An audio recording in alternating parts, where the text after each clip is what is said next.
On the weekends, I used to love to get away from all the hustle and bustle and take a trip to the countryside. Luckily, I have a cottage in a small village which is located right at the edge of the forest. How I used to love to get out of the city and spend the weekend in my little cottage. Why did I stop?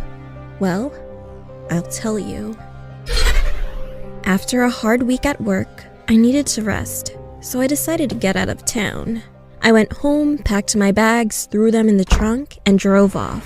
When I arrived in the village, it was late in the evening and I was tired from the long drive.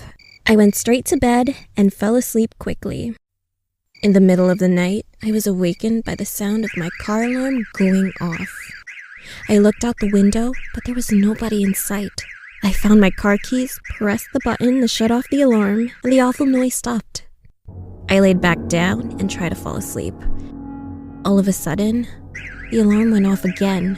I didn't feel like getting up, so I just grabbed my keys and pressed the button once more. Everything was peaceful and quiet again.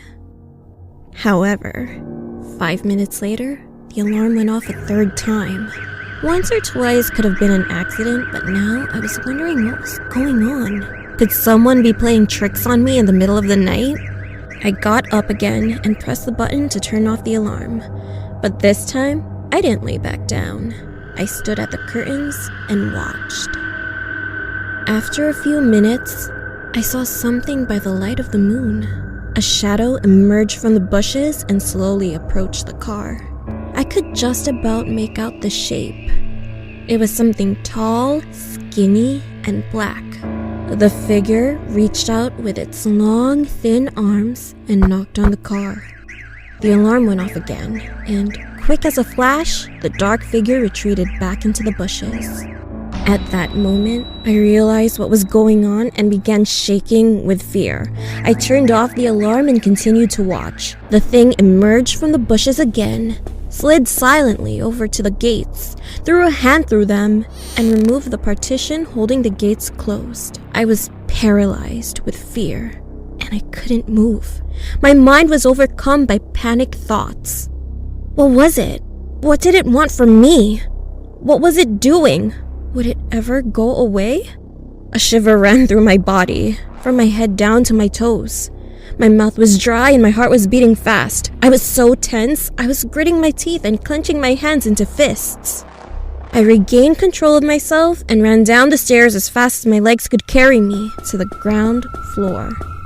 I wanted to look for something I could use to protect myself. However, just as I was about to switch on the lights, I suddenly froze in my tracks. The dark figure was at the window.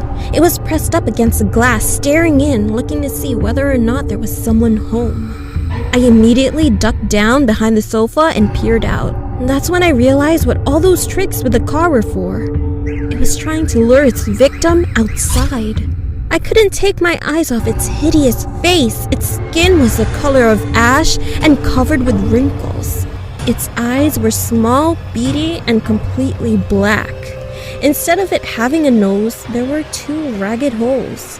It didn't have any lips, just 2 rows of sharp, yellow teeth. When it breathed, it was so heavy and hoarse that it was misting up the window. I just knew it wasn't going to go away. After standing at the window for a few moments, I heard a rustling noise as it came to the front door.